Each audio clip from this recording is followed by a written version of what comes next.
13 આપણને આપેલું છે હાઇડ્રોજન પરમાણુનું સ્તર n થી n-1 સ્તર પર સંક્રાંતિ કરે ત્યારે ઉત્તેજિત વિકિરણની આવૃત્તિ માટેનું સૂત્ર મેળવો.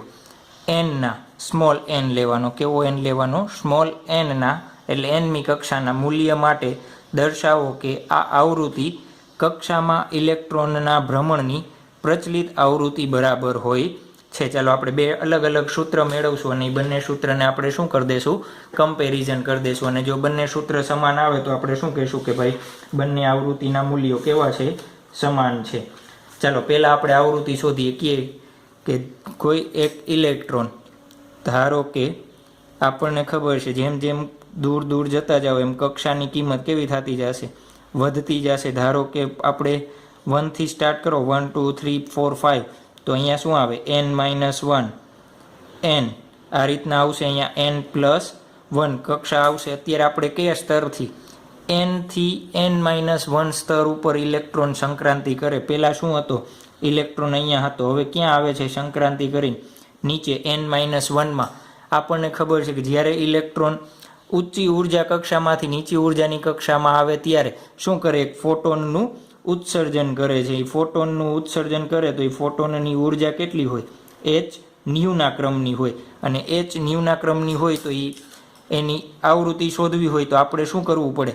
તો આ બંને સ્તરોના ઉર્જા સ્તર હોય, ધારો કે En, અને આની ઉર્જા શું કહી દઈએ? En-1.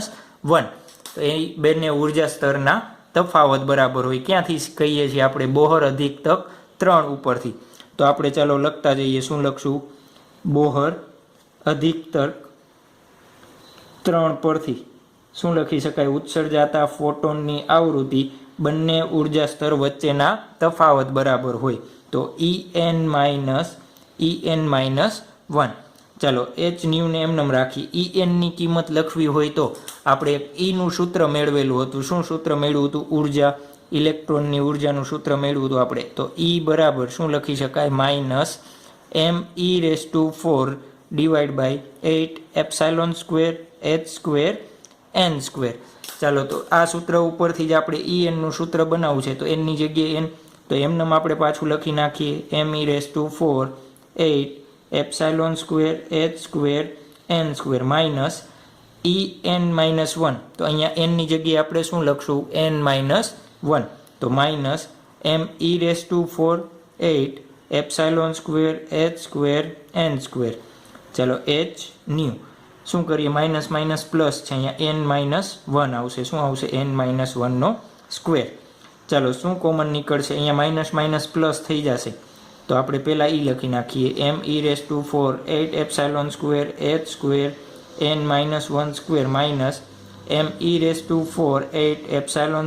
ε² h² ચાલો કોમન શું નીકળે છે? me⁴ 8 ε² કૌંસમાં શું વધશે? 1/n-1² minus 1/n². ચાલો આ કિંમત થઈ ગઈ h ન્યુની. આપણે કેની કિંમત જોઈએ? આવૃત્તિની કિંમત જોઈએ છે. તો આવૃત્તિ ન્યુ બરાબર શું લખી શકાય? h ને સામે જવા દઈએ. me⁴ 8 ε² હતો અને એક h આવે છે તો શું થઈ જશે? h³ બની જશે. ચાલો આનું સાદુરૂપ આપવું છે. આપણને આવડે છે લસા અને ગુસા.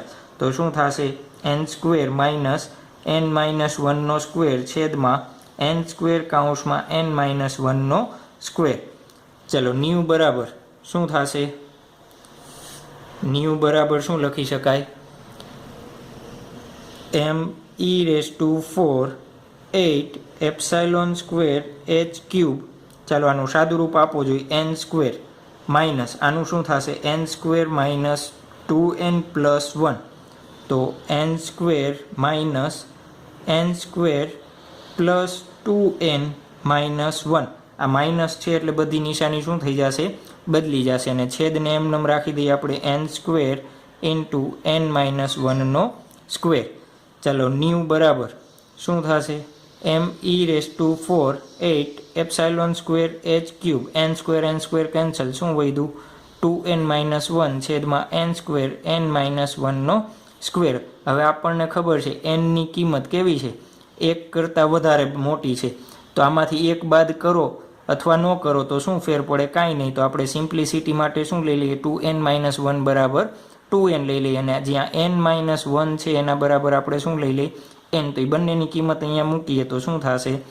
me⁴ 8 epsilon square h cube 2n-1 is equal to આપણે શું લેશું? 2n n સ્ક્વેર એમનમ, અહીંયા n-1 છે એની જગ્યાએ n ઓપન સ્ક્વેર, તો n સ્ક્વેર. ચાલો ન્યૂ બરાબર શું થશે?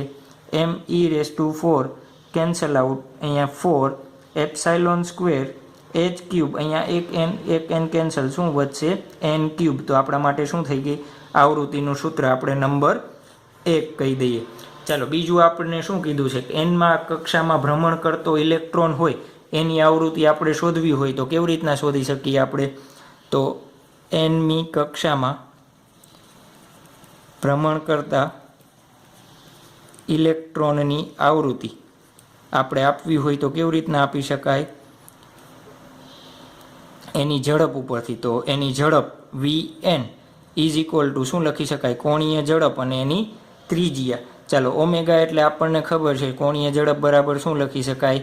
2π આવૃત્તિ લઈએ છીએ ને અત્યારે, આવૃત્તિ બે અલગ અલગ છે એટલે આવૃત્તિને શું કહી દઈએ આપણે? f કહી દઈએ. ચાલો ઓમેગાની જગ્યાએ આપણે શું મૂકીએ? vn. vn એટલે શું છે? ઝડપ છે. 2π fn rn. ચાલો કેની કિંમત શોધવાની છે આપણને? આવૃત્તિની કિંમત શોધવી છે.